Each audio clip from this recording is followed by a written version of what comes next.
So my dear students, in the last class we have learned about table, how to format a table, how to give styles to the table, right? So today we are continuing our portion and the next topic is changing the orientation of the text. That is, see here, we have created this table in the last class, right? And we are going to align the text. We are going to change the direction of the text. Now the text in each column is straight. Okay. So to change the direction of text, which cell? Cell means this is a cell. In the last class I told you this is a cell. Which cells you want, first you have to select that. If you want only this one, you can select only that one. But I am going to select the full heading, full cells. 1, 2, 3. 3 cells I am going to select. Okay. And in your textbook it is given, that is in Windows XP. Look here, this is a menu bar. As you all know, this is the menu bar. In that there will be an option called format. Click on that and a dialog box will appear. In that dialog box you have to select text direction. Understood? You have to select text direction. That is how we are going to insert the direction of the text. Understood? But in this, in newer versions, there will be a menu called layout. Okay, you have to select layout, and in this you can see text direction is given here.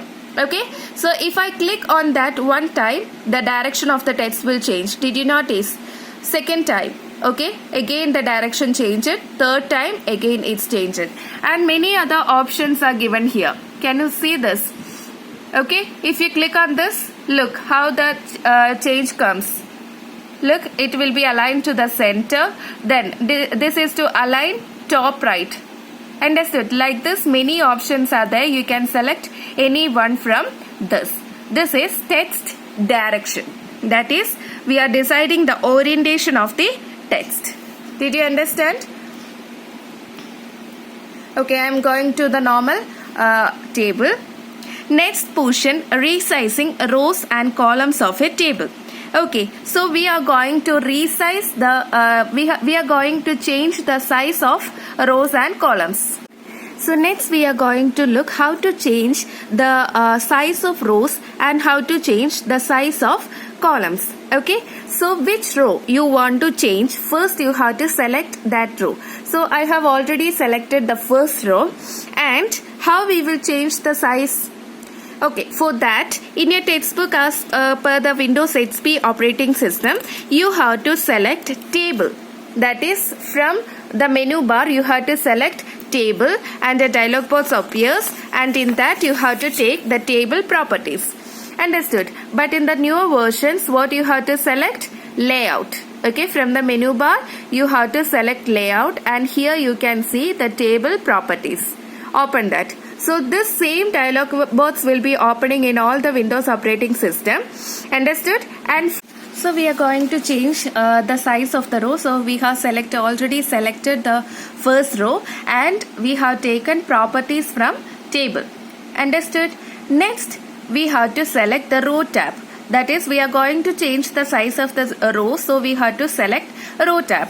Now, in this you can see a check box. This box is called check box because when you click on that box, a tick mark will come. Okay? Understood? So that is known as check box. Clear? And when you click on that only, see, these two became active. Here you can specify the height of the row you want. Okay, and either you can increase this arrow or decrease the arrow, or you can just type from the keyboard also. Understood? So like that you can specify the height.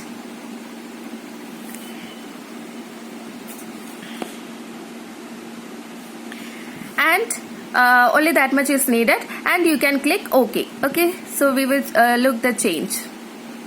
Look, the height of the row changed. Did you understand? Now we are going to change the size of the column. Same, we have to first select the row. For changing the column we have to select a column and take properties, and in that we are going to change the column, so select column. Okay, and the column options will come there. If this checkbox is not checked, first you have to check the box. Then you can specify the width as much you want. Then what you have to do? Click OK. So you can look the change that happened to the column. Did you understand? This is how we will change the size of row and size of column. Okay. Now we are going to add borders and now we are going to add borders and shading.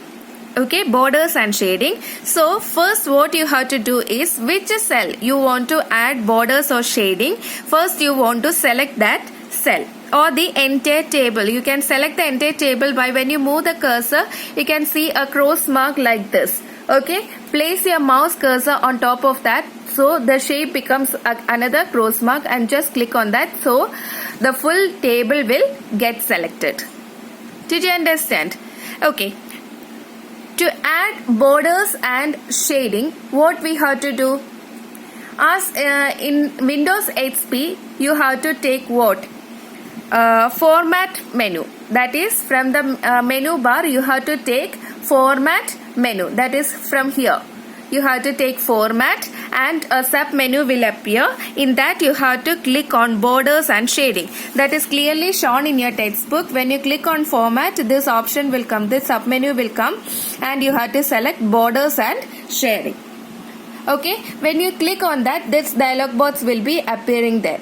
Okay, and you can select the border and shading you want.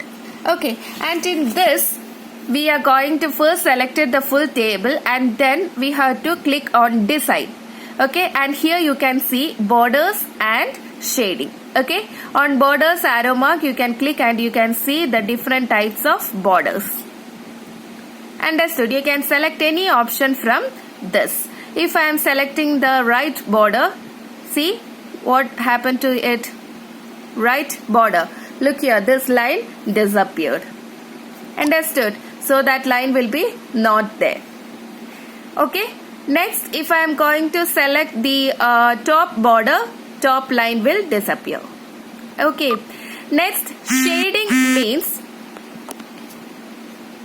we can give a shading to the table. For that, click on the arrow and you can select a color like this. So, if you move the cursor through each color, the color will appear on the table and you can select which color you want.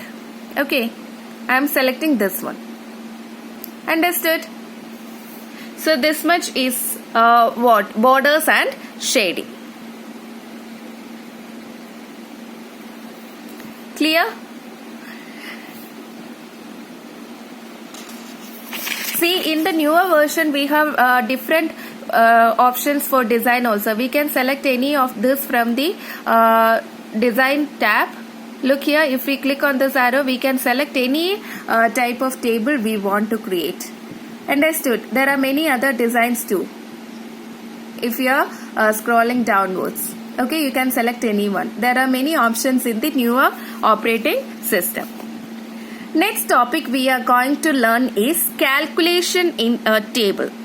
Okay, calculation in a table, and we are going to find sum, maximum, average, count, product.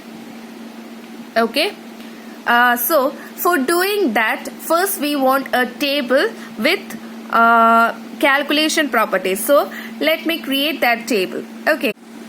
So, I have created a table that was similar to the table in your textbook, fruits and price. Some fruits are given apple, banana, orange, and its price is also given. In the first formula, we are going to find the sum of these three numbers. Okay, for that, we want the answer in this cell, right? So, place the cursor in that cell and give one click. So, the cursor will come here. Understood? Then, what we have to take? We have to select the formula option. In the older version, you have to select it from the menu bar. You have to select table. It is not here because this is newer version of Windows. So in the menu bar, you have to select table, and a sub menu will come like this. Look here. you have to select table and a sub menu will come. From that you have to select formula and such a dialog box will appear. Okay, I will show it here. So in this, first you have to place the mouse here. So here you want the answer, right? So first place the mouse there, and from the menu bar you have to select layout. Understood? And at the right end you can see formula. Just click on that formula and the same dialog box will appear. Okay, so initially when you open that, the first given formula will be equal to sum above. Okay, to find the sum. So we don't have to do anything, just click on OK and you will get the sum of these three numbers there. Understood?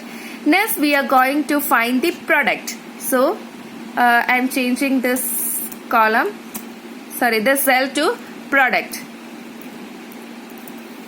Okay, now click, you want the answer here, so click the mouse pointer here and then what you have to do, select the same formula, and here you don't want sum, you want product. So move the cursor to sum and just delete that and type there product, caps lock. Understood?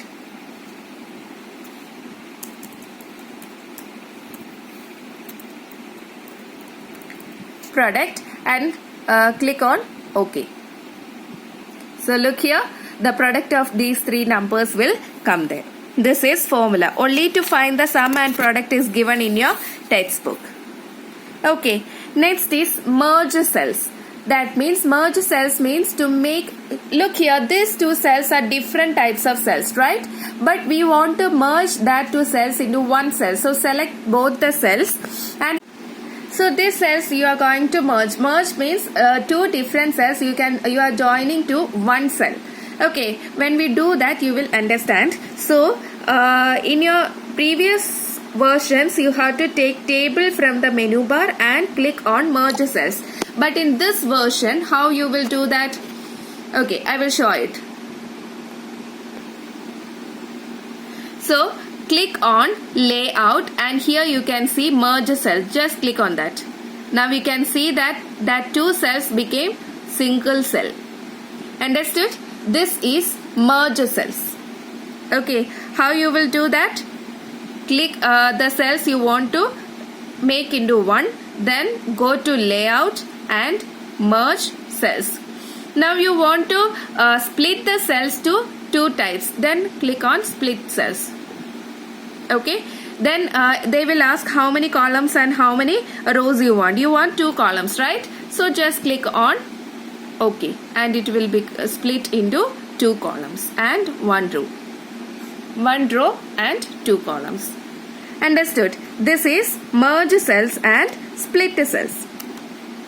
Next option is a more confusing option, mail merge. Mail merge means in Word you are going to type messages, chat messages or email messages and sending it to another person. That is mail merge. So what I decided is that I will give the notes of that. You have to just learn the note and I will show you how it will happen. Okay, but it is more confusing. So I will give a brief introduction about it or a brief explanation. So in the older versions it is given that you have to select a tool from the menu bar and select letters and mailing, and from that option, see in the textbook it is given from tool menu bar you have to select tools and sub menu will appear. From that you have to select letters and mailing, and another sub menu will appear. From that you have to select mail merge, and a dialog box like this will appear, mail merge, and in that if you want to type letter you have to select letter. If you want to type email message you have to select email messages. Envelopes, different options are there. Which one you want you can select that. Understood? This is only the first step out of 6. So you have selected the document type. Select document type. Okay. Next we are moving on to step 2. Step 2 is select starting document. In the next coming options you have to select what? select recipients. Select recipients means to whom you are going to send the mail. Okay, so you can select use an existing list because you have already sent some messages and that recipient list is already saved in your computer, so you can select use an existing list, or you can select from Outlook contacts or type a new list. Any option you can select for selecting the recipients.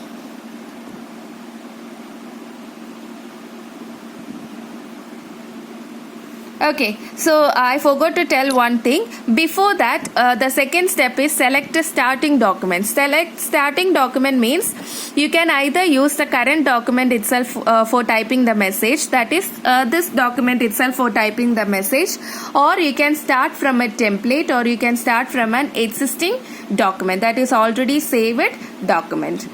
Okay, it is little bit confusing, right? You just go through this, that is enough, because you are not going to use this, right? If you are going to type a mail message or anything, you will directly take email and you will type that. Understood? You are not going to use this, but just know about this. That's it enough. Next is select the recipients. We have already told. Okay. Next,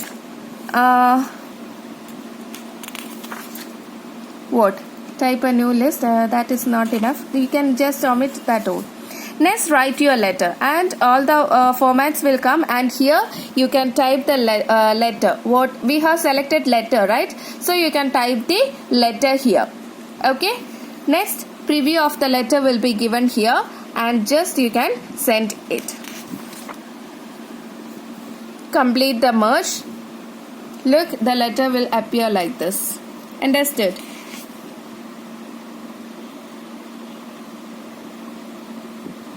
Understood? So this is typing a mail or a chat message to someone using Word.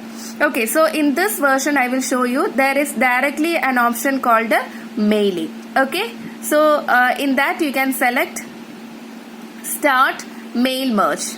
Okay, in that you can select letters,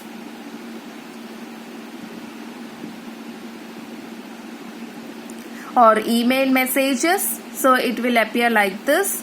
Then which one you want? Envelopes. Look, it will appear like this.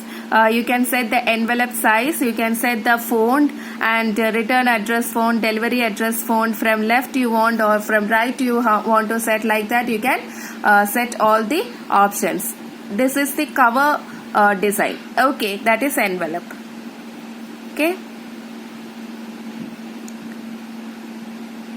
Next, another option is there, select recipients, that is type new list. You want to create a new list to whom you want to type the letter, that is type new list. Use existing list, select from Outlook contacts. Understood?